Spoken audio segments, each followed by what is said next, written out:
और ये बड़ी खबर इस वक्त की बता रहे हैं, अमेरिकी विदेश मंत्री से एस जयशंकर ने बात की है। भारतीय विदेश मंत्री एस जयशंकर ने विदेश मंत्री से बात की है अमेरिका के, और ये अपने आप में एक संकेत है कि हम जो दोनों लेवल पर हमारी सेना उनके तमाम करतूतों को अंजाम तक पहुंचा रही है, तो दूसरी तरफ हम कूटनीतिक रास्ता नहीं छोड़ रहे हैं। हम ये सुनिश्चित कर रहे हैं कि पाकिस्तान अगर ऐसा करता है तो हम इस पर बातचीत करके पूरे विश्व को भी बताएं। देखिए, भारत ने हमेशा, हमने पहलगांव का इंसाफ लिया, बदला लिया जब हमने उनके आतंकी ठिकानों को मारा। जब उसने 15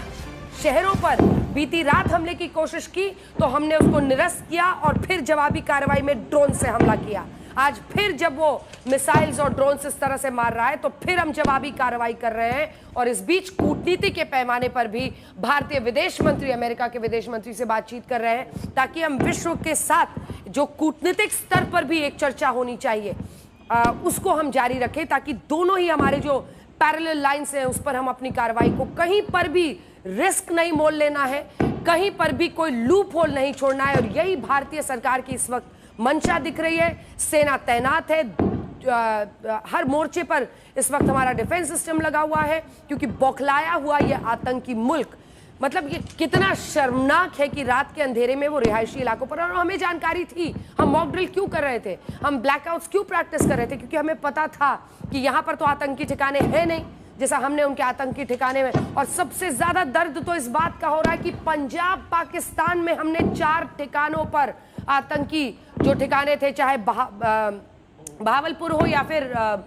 मुरीद के हो, हमने ऐसी जगहों पर उनको, और ये दर्द पाकिस्तान झेल नहीं पा रहा है। उसी दर्द का नतीजा आप देख रहे हैं कि वो इस तरह से बौखलाकर अलग अलग जगहों पर रिहायशी इलाकों में लगातार टारगेट कर रहा है। अरविंद, जल्दी से वहां से अपडेट दीजिए। जी बिल्कुल, देखिए अपडेट्स यही है कि लगातार जो अभी जो जानकारी मिली है उसके मुताबिक लगभग जम्मू